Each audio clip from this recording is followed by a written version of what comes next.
Hello there, welcome to this session 8 video for our series on the Gospel of Mark. Just a few comments before we get going. Firstly, thank you. Thank you for all the help and support and encouragement that I've received throughout this series. My heart in it really was to equip the community to read the Bible during a challenging series and for us to press forward with one another into finding God in the text and in each other and in the communities that we represent. So I hope that that is true of your experience. If it is, and if you'd like to share something of that process with me, then I'd love to hear from you. You can get my email address from the leader of your group or community or however you're accessing this material. So yeah, anything like that, I'd love to hear from you. And just a thank you. Yeah, well done.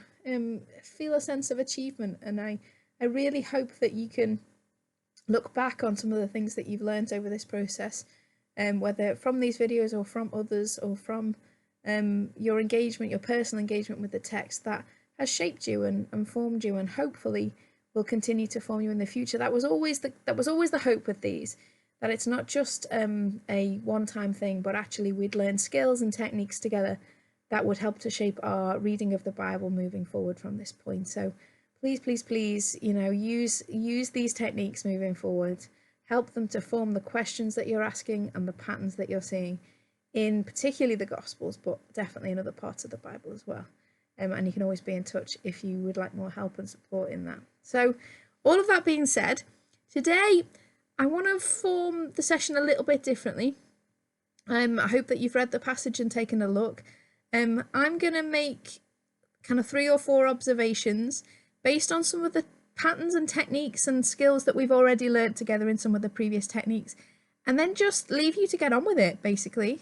Go away and do some of the things that you've been doing, ask some of the questions you've been asking, and take it to your discussion group as a way to start to enact some of these skills. Yeah, you don't need somebody like me to tell you the answers. You don't need somebody to point you in the right direction anymore. You can start to apply some of these things that God has been teaching you and helping you to grow in and run for yourself. So just a few things from me.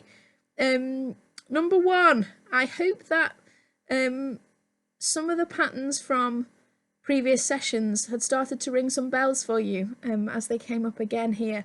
The first one of them would be silence. So I hope that something in your mind when you read verse 34, which I've got right in front of me here, that says, "But they were silent, for on their way they had argued with one another about who was the greatest," that actually when you heard the word silent, that something in you went, "Oh, interesting. That's come up a few times already throughout this gospel. What does it mean to be the one who speaks, to be the one who has the words for something?" Particularly in relation, given the fact that in the previous story, Peter is the one who has the words. He is the one who's able to speak, to say the right thing, apparently, and then is shown to not really get it after all. So here the disciples are silent. Now, we've seen silence throughout. Look back at examples of silence, which include the Pharisees are silent in chapter 3. Jesus silences the wind and the waves in chapter 4, interestingly. And then in chapter 14, that we're obviously not going to get to, Jesus himself is silent before the authorities as he's condemned to death. So please, go back and have a look at that pattern of silence. What do you think it means in Mark? We've seen a couple of other patterns, haven't we, of Jesus allowing certain people to speak and warning others to not.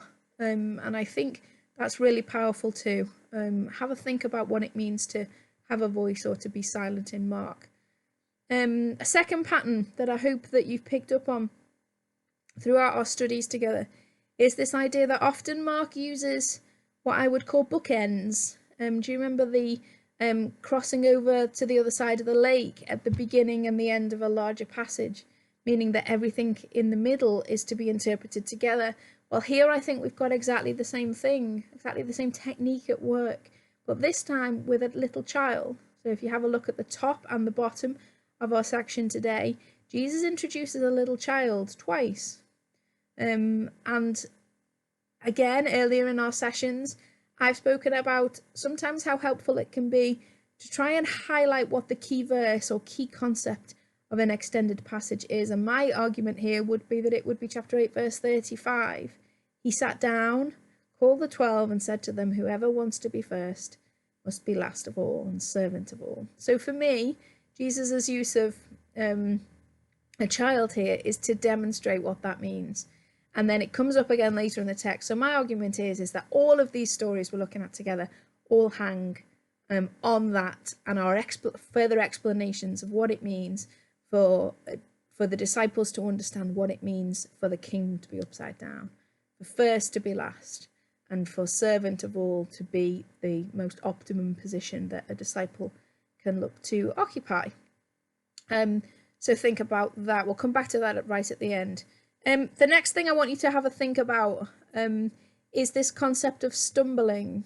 I think often one of the challenges when we try and read the Bible, especially really common passages, is that we assume that we understand what is meant by a lot of these key themes. And I think lots of Christians in particular come to this passage about what it means to stumble and have a really clear set idea of what stumbling means, or what this stumbling idea is all about.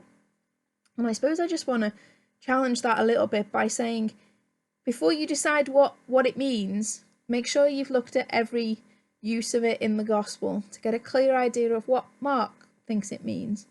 And this stumbling idea does come up in a couple of other places, actually really powerfully.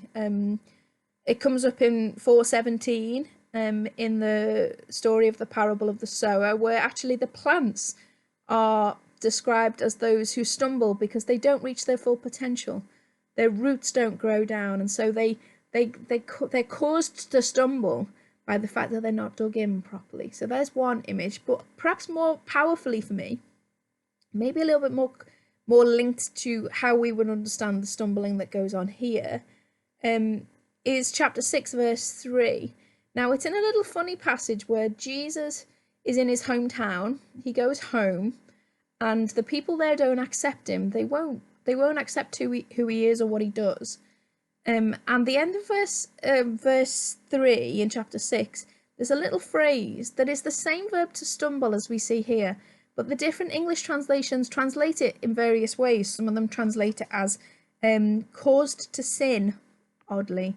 Some of them go for caused offence. Some of them go for all different kinds of things, and they're all trying to communicate this same concept of cause to stumble. And my question is, the people who lived in Jesus's village were confronted with a truth. They were confronted with the truth of somebody that they thought they knew wasn't who they thought he was, and they have the option to either stick with their pre-existing interpretation and save face, or to change their mind and to admit that they may have been wrong and potentially open themselves up and make themselves look vulnerable and engage with some of the shame that might have gone with that. And I suppose my question here is, if causing somebody to stumble has some of that connotation on it, does that apply here? Is something of what Jesus is trying to say here linked to this idea that the powerful, those in the positions of power in the world, have a choice as to whether they stick with the way they've always seen things and use their own power to hold it over others and to keep people down, or whether they have the chance to go, hang on a minute, maybe Jesus is onto something here. Maybe first is last, and take on the implications of the power switch, the movement of power that might involve. Just some questions to think about. Really interesting that the stumbling, just to finish, the stumbling language comes up again in chapter 14, that the disciples all eventually stumble. Peter claims in 14:29 that he will not stumble, but interestingly, the gospel ends with them all falling away, with them all unable, as far as my interpretation goes, unable to accept this new way that Jesus is pointing to. And then finally, and back to the children idea, I want to put a challenge to you about this whole final section on divorce.